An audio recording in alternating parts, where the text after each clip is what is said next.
Hello everyone, welcome to my channel. I hope everyone is having a wonderful day. Before starting the video, please go ahead and hit the subscribe button and give this video a like up. The Young and the Restless. Adam wants Chelsea to pick a side.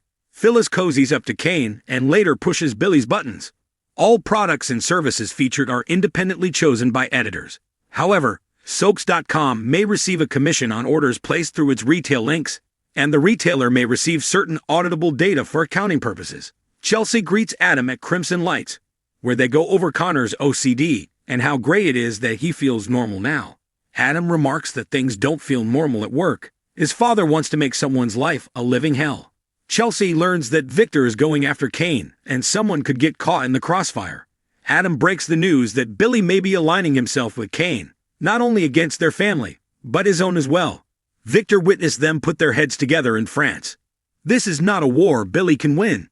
Somebody has to call his bluff. He might know what Kane is up to.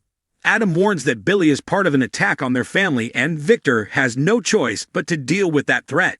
Chelsea concedes that Victor has the right to defend himself and go after Kane, but she'll need proof that Billy's involved before she signs off on an attack on her ex. Apparently she's running the show at Newman Media. Adam's not sure how he would get proof. He has to strike preemptively. Chelsea thinks she can get Billy to be honest with her. She can be a voice of reason for her ex and convince him not to resort to subterfuge. Adam's irked that she always comes to her ex's defense. She's not seeing him for who he really is. Billy's out for blood. At the ranch, Victor calls Kane and mocks him for wanting to go to bed early. Come and see me at the ranch tonight. In Kane's suite, he hands Phyllis a drink and she wants to know their next move. He says curiosity killed the cats. She quips that she's already used up her 9 lives. Kane toasts to an exciting and unexpected collaboration. Sipping, Phyllis compliments Kane's Negromi, and they discuss her journey to connect with him. He remarks that he's definitely drawn to her assets. They spar verbally about manipulation, and Phyllis warns that no one plays her and gets away with it. She's been used too many times. Kane questions her about honesty and she balks. Kane assures her she's passed his test, but warns he'll continue to challenge her every single step of the way. Phyllis gets why Kane is reluctant to trust anyone. She mentions Billy firing her, and Kane says the abbot will have his own test to pass. Phyllis asks if Kane trusts anyone. Kane says his father taught him the core of any con is trust. This is about him giving her his. She asks if he's conning her right now, then decides they want something from each other. Kane says they'll have to trust one another. Phyllis asks which poor soul they'll give their confidence to first. Kane gives her a cheeky grin. They agree this is going to be fun. When Kane alludes to her as an employee, she's offended. He warns her to stay in her lane. She doesn't do that business jargon. Let's do real talk. Kane wants her to use her computer skills to hack into Jabot's servers. How about Newman Enterprises, Chancellor, Winters? Phyllis asks what they'll do when they get inside. He smiles. We're going to do a little shopping. Phyllis asks what's on Kane's shopping list. He'll give her the details once they're inside. Now he has a meeting with Victor. Phyllis asks if he wants her to accompany him. Kane doesn't think he'd appreciate it. It's at the ranch. Phyllis warns him to be careful. Kane says he won't underestimate him. Billy arrives at Society, where Jack's seated at the bar, puzzled that he hasn't heard from Kane about a buyout yet. Jack asks if Billy's had a change of heart and admits he's a little bit hurt by his brother. Billy confesses that he hasn't yet decided about moving ahead with the buyout. Jack prods to find out what's going on with his brother and asks if he's met with Kane. Billy tells him their meeting was derailed by Jill. He reveals that she knew Kane was Dumas. He doesn't think she was aware before she sold Chancellor to Victor. Jack learns the conversation didn't go well.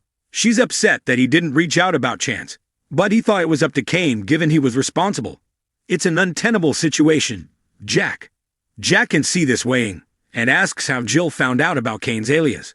Billy chuckles that she went to the chateau to visit Colin on his deathbed. He belly-etches about his mother choosing the pity party, complaining about Jill connecting with common Colin and not him.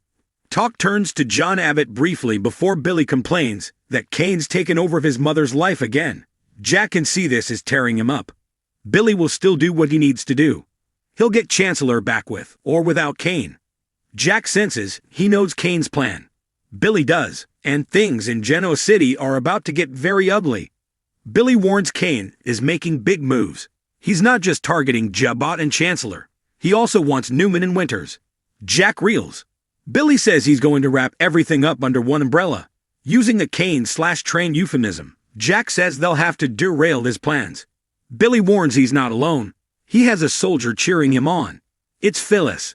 Jack rants about Kane having the money and audacity to make this play.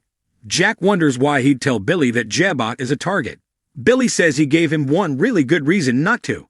If that conversation hadn't gone as badly as it did with Jill, he might have kept him in the dark.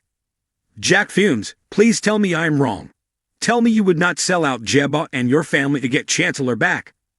At the ranch, Kane admires the rebuild, but all Victor wants to know is if he's given any thought to the proposal he made to him in Nice. Kane states, "You want to know if I need your help taking over Jabot." Kane reminds Victor that he said he only wants Chancellor. Victor doesn't believe him and knows he's bought up a bunch of real estate. Kane says he can't be upset with him about that, but he might be upset about Nicky wanting to trade him Chancellor for Nick's freedom. Victor, taken off guard but not showing it, says it was a bad move. Kane shrugs. It was worth a try. Victor wants him to focus on taking Jabot, not Chancellor. He'll put his weight behind it, and together they'll crush the Abbotts.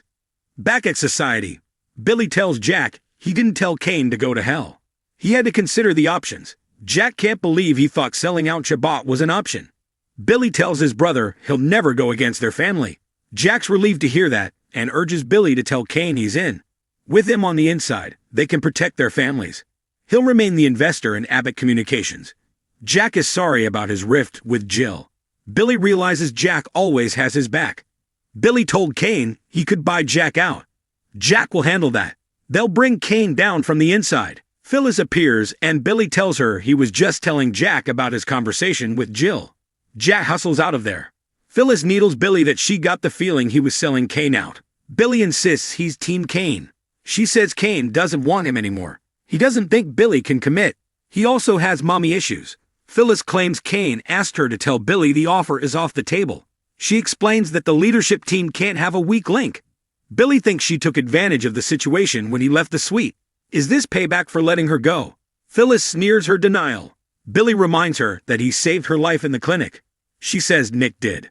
Billy asks if she'll repay him by taking over his family's company. She informs him it's over, and he's out. Billy snaps. We'll see. She smirks as he takes off. At Crimson Lights, Adam tells Chelsea that Billy has bad intentions. He lied to everyone that he had moved on from Chancellor, but it's not true. This is all about payback. It's time to let go of her devotion to him and side with her family.